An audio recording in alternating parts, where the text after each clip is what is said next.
नमस्कार दोस्तों, जुलाई की 24 तारीख हो चुकी है और गार्डन का कुछ काम मैंने 15 दिन पहले से ही शुरू कर दिया था क्योंकि मानसून का मौसम शुरू हो चुका है।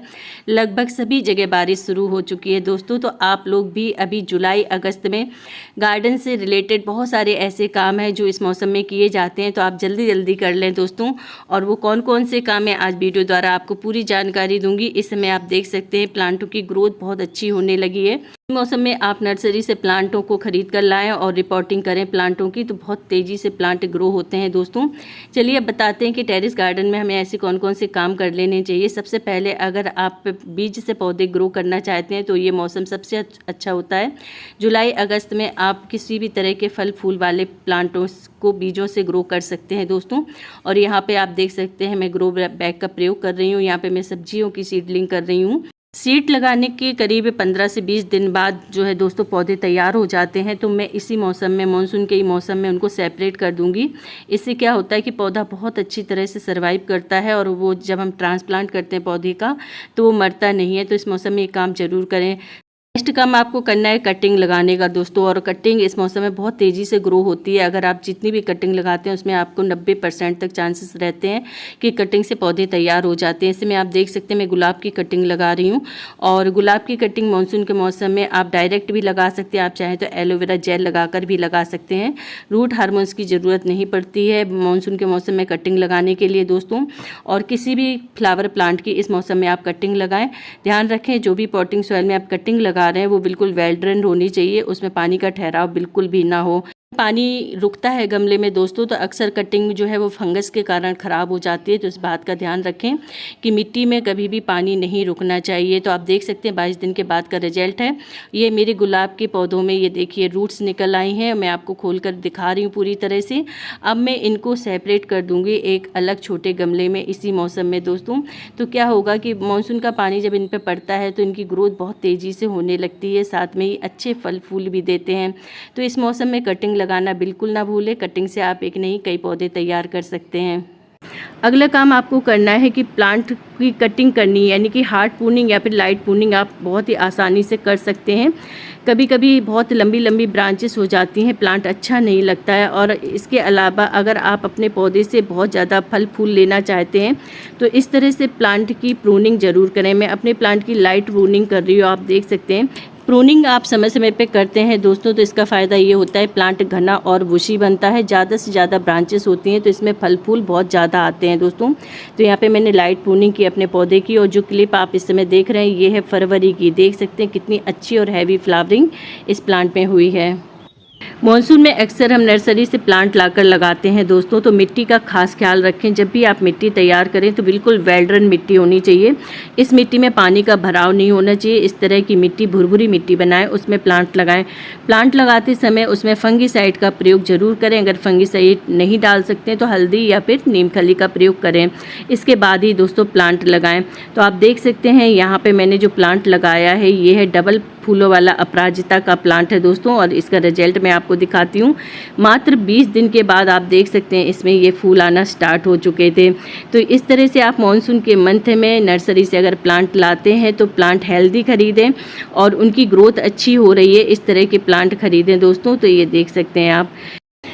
खाद की बात करूं तो हालांकि मानसून के मंथ में खाद देने की ज़रूरत नहीं होती है प्लांटों में, लेकिन अगर आपके प्लांट ग्रो नहीं कर रहे हैं या उनमें अच्छे फल फूल नहीं आ रहे हैं तो इस मौसम में आप सबसे अच्छा रहता है कि पौधे की गुड़ाई कर कर आप उसमें नीम खली डालें। 12 इंच का गमला है तो 2 मुट्ठी नीम खली डाल सकते हैं। इसके अलावा आप mustard cake fertiliser dry form में डालें। हालांकि इसका लिक्विड बना के डाला जाता है लेकिन आप ड्राई फॉर्म में डालेंगे तो इससे ये होगा कि धीरे धीरे ये मिट्टी में घुलनशील होगा और पौधे की खाद की रिक्वायरमेंट को पूरा करेगा।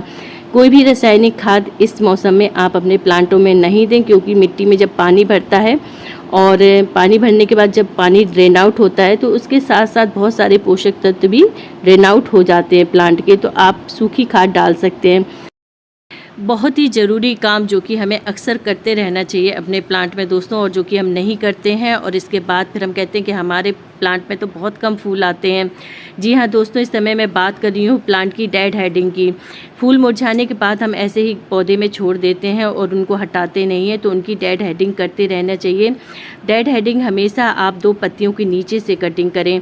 नेक्स्ट काम आपको करना है कि जो प्लांट की टहनियाँ सूख चुकी हैं और उसमें फंगस प्रॉब्लम हो रही है, यानी कि डाईवैक की प्रॉब्लम हो रही है, ऊपर से डाईवैक का मतलब ऊपर से जब ब्रांचेस काली काली होने लगती हैं तो उनको आपको तुरंत अपने पौधों से हटा देना चाहिए। आप देख सकते हैं, रिमूव कर देना चाहिए इस तरह से, जो मैं आपको दिखा रही हूँ। और इस तरह की टहनियों में जब लगातार पानी पड़ता है तो इनमें फंगस प्रॉब्लम भी होने लगती है। तो अपने प्लांट से इस तरह की जो सूखी हुई टहनियाँ हैं उनको आप ज़रूर हटाएं। आप देख सकते हैं मीठी नीम का पौधा है।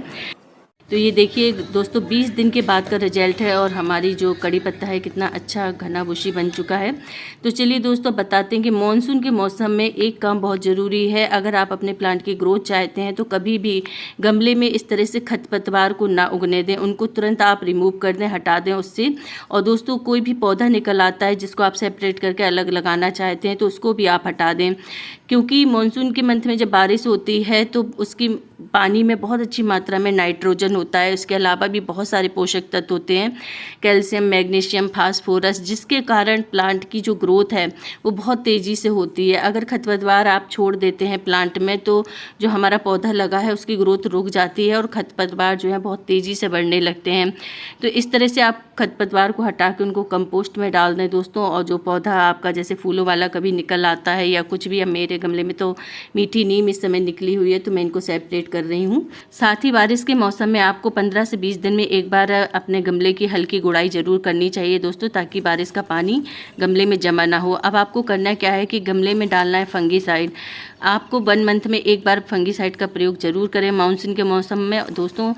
अगर आपके पास फंगीसाइड नहीं है तो आप नीम खली का प्रयोग कर सकते हैं। गमले की मिट्टी को हल्का सा ऊपर की तरफ चढ़ाएं। 12 से 14 इंच का गमला है, 2 से 3 मुट्ठी आप उसमें नीम खली डाल सकते हैं। इससे क्या होता है कि पौधों में किसी तरह की फंगस नहीं लगती है, मिट्टी में कीड़े नहीं पनपते हैं दोस्तों, और जो पौधे की जड़ें होती है वो भी सेफ़ रहती हैं। तो पौधा ख़राब नहीं होता है मानसून के मंथ में और उसकी ग्रोथ बहुत अच्छी होती है, क्योंकि नीम खली जो है वो खाद का काम भी करती है। तो इस तरह से आप मानसून में कुछ काम कर सकते हैं अपने प्लांटों को लेकर दोस्तों। और ये वीडियो आपको कैसा लगा, जानकारी कैसी लगी? अगर जानकारी अच्छी लगी हो तो मेरे चैनल को आप सब्सक्राइब ज़रूर कर लें, लाइक करें और शेयर करें। मिलते हैं नेक्स्ट वीडियो में नई जानकारी के साथ। तब तक वीडियो देखने के लिए बहुत बहुत धन्यवाद।